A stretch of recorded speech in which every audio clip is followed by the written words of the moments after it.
السلام علیکم viewers, welcome back to my YouTube channel ETA دوائی کلیکشن۔ کیسے ہیں آپ سب لوگ؟ امید کرتی ہوں آپ سب لوگ خیریت سے ہوں گے۔ ویورز، آج ہم بات کریں گے یوٹروجسٹرون 200 mg کیپسول کے بارے میں۔ آج ہم جانیں گے اس کے فائدے، اس کے نقصانات اور اس کا طریقہ استعمال۔ آج ہم یوٹروجسٹرون کے بارے میں کمپلیٹ انفارمیشن ڈیٹیل میں بات کروں گی۔ تو یوٹروجسٹرون ایک خاص قسم کی دوا ہے جس میں پروجسٹرون شامل ہوتا ہے، جو خواتین کے ہارمونز میں سے ایک اہم ہارمون ہے۔ یہ دوا خاص طور پر ان خواتین کے لیے دی جاتی ہے جنہیں حمل کا خطرہ ہوتا ہے، یعنی کہ جنہیں مسکیریج کا خطرہ ہوتا ہے اور مسکیریج کے دوران اسقاط حمل یا جو بانجھ پن یا ہارمونی عدم توازن کا شکار ہوں۔ تو ویورز، بات کرتے ہیں کہ اس میں کون کون سے ایکٹیو انگریڈینٹس پائے جاتے ہیں۔ تو ویورز، اس میں پروجسٹرون قدرتی ہارمون کی مصنوعی شکل میں پایا جاتا ہے، جو کہ 200 mg کی مقدار میں شامل ہوتا ہے۔ یہ دوا اورل، منہ سے یا ویجائنل اندام نہانی دونوں طریقوں سے استعمال کی جا سکتی ہے۔ تو ویورز، اب بات کرتے ہیں کہ دوا کام کیسے کرتی ہے، یعنی کہ میکینزم آف ایکشن۔ پروجسٹرون حمل کے قیام اور تسلسل کے لیے بہت ضروری ہارمون ہے۔ یوٹروجسٹرون کے ذریعے بچہ دانی کے اندرونی دیوار کو مضبوط اور حمل کے لیے سازگار بنایا جاتا ہے۔ حمل کے ابتدائی مہینوں میں اسقاط حمل کے امکانات کم کیے جاتے ہیں۔ اوولیوشن کے بعد اور یوٹرس کو حمل کے لیے تیار کیا جاتا ہے۔ تو ویورز، اب ہم بات کرتے ہیں اس کے انڈیکیشنز کے بارے میں، یعنی کہ دوا کے استعمالات کے بارے میں، کہ اس ٹیبلٹ کو استعمال کیسے کرنا ہے۔ بار بار اسقاط حمل کی تاریخ رکھنے والی خواتین بانجھ پن انفرٹیلیٹی کے علاج کے دوران، IVF ٹیسٹ ٹیوب بیبی کے علاج میں، حمل کے دوران بلیڈنگ یا سپوٹنگ کی صورت میں، ہارمونی عدم توازن، ہارمونل امبیلنس، ماہواری کی بے قاعدگی، ان تمام کنڈیشنز میں اس کیپسول کا استعمال کیا جاتا ہے۔ تو ویورز، اب ہم بات کرتے ہیں اس کی ڈوزز اور طریقہ استعمال کے بارے میں۔ روزانہ 1 سے 2 کیپسول کھانے کے بعد یا ڈاکٹر کے مشورے کے مطابق استعمال کریں۔ ویورز، یہ ویجائنل یوز، یعنی کہ کیپسول کو اندام نہانی میں گہرائی سے داخل کریں۔ بہترین وقت رات کا ہے تاکہ آرام سے لیٹی رہیں۔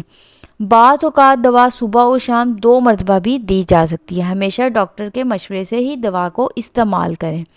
تو ویورز، اب ہم بات کرتے ہیں اس ٹیبلٹ کا استعمال آپ کب کر سکتے ہیں۔ When to use. حمل کے دوران ابتدائی 12 ہفتے میں، ایمبریو ٹرانسفر کے بعد، IVF کے دوران، ایمبریو ٹرانسفر کے بعد، غیر معمولی سپوٹنگ یا بلیڈنگ کی صورت میں، حمل روکنے کی گولیاں چھوڑنے کے بعد۔ اگر سائیکل درست نہ ہو تو آپ اس کیپسول کا استعمال کر سکتے ہیں۔ تو ویورز، اب بات کرتے ہیں کہ اس کیپسول کے بینیفٹس کیا ہیں۔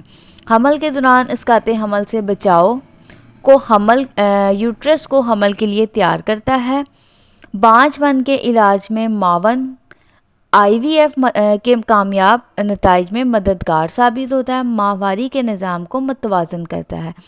اب اس کے سائیڈ ایفیکٹس کے بارے میں بات کر لیتے ہیں۔ تو اس کیپسول کو استعمال کرنے سے ہمیں کیا کیا سائیڈ ایفیکٹس ہو سکتے ہیں۔ تو نیند کا آنا یا سستی، متلی یا الٹی، سر درد یا چکر، سینے میں جلن یا بھاری پن، اندام نہانی میں خارش یا خارج ہونا، ویجائنل استعمال میں۔ کچھ خواتین کو مزاج میں تبدیلی، چڑچڑاہٹ یا افسردگی بھی ہو سکتی ہے۔ اگر کوئی شدید علامت ہو تو فوراً ڈاکٹر سے رابطہ کریں۔ تو ویورز، اب اس کے کچھ پریکاشنز ہیں، یعنی کہ احتیاطی تدابیر ہیں۔ اس کیپسول کو استعمال کرنے سے آپ کو کیا کیا احتیاطی تدابیر کرنی ہے۔ جگر کے مریض احتیاط سے استعمال کریں۔ اگر حمل کے دوران خون جاری ہو تو فوراً ڈاکٹر سے رابطہ کریں۔ دل کے مریض، ہائی بلڈ پریشر یا ذیابیطیز یعنی کہ ڈائبٹک پیشنٹ کے بغیر، ڈاکٹر کے مشورے کے بغیر اس کا استعمال ہرگز نہ کریں۔ لمبے عرصے تک استعمال کے دوران باقاعدہ چیک اپ ضروری ہے۔ تو ویورز، اب ہم اس کے کنٹرا انڈیکیشنز کے بارے میں بات کر لیتے ہیں کہ اس کیپسول کو استعمال کرنے سے کیا کیا کنٹرا انڈیکیشنز ہو سکتی ہیں، کن صورتوں میں اس کا استعمال نہ کیا جائے۔ جگر کی شدید بیماری، بریسٹ کینسر کے مریض، خون کے جمنے کا مرض یعنی کہ اگر پروجسٹرون سے الرجی ہو تو ویورز ان کنڈیشن میں آپ نے اس کیپسول کا استعمال نہیں کرنا۔ اگر اس کی پرائس کی بات کی جائے تو 500 سے 800 روپے 15 کیپسول کے درمیان ہو سکتی ہے، اور یہ آپ کو کسی بھی فارمیسی سے ایزیلی مل سکتی ہے۔ دوا ہمیشہ ڈاکٹر کی ہدایت کے مطابق استعمال کریں۔ حمل کے دوران خود سے دوا بند نہ کریں۔ دوا ویجائنل یا زبانی دونوں طریقوں سے استعمال ہو سکتی ہے، لیکن استعمال کا طریقہ ڈاکٹر کی ایڈوائس کے مطابق کریں۔ تو ویورز، امید کرتی ہوں کہ آپ کو میری آج کی یہ ویڈیو پسند آئی ہوگی۔ اگر آپ کو میری یہ ویڈیو پسند آئی تو میری ویڈیو کو لائک کریں، شیئر کریں، میرے چینل کو سبسکرائب کریں اور بیل آئیکن کو ضرور پریس کر لیں تاکہ آنے والی ہر نیو اور انفارمیٹیو ویڈیو کا نوٹیفیکیشن آپ تک پہنچتا رہے۔ نیکسٹ ویڈیو تک کے لیے مجھے اجازت دیجیے۔ اللہ حافظ۔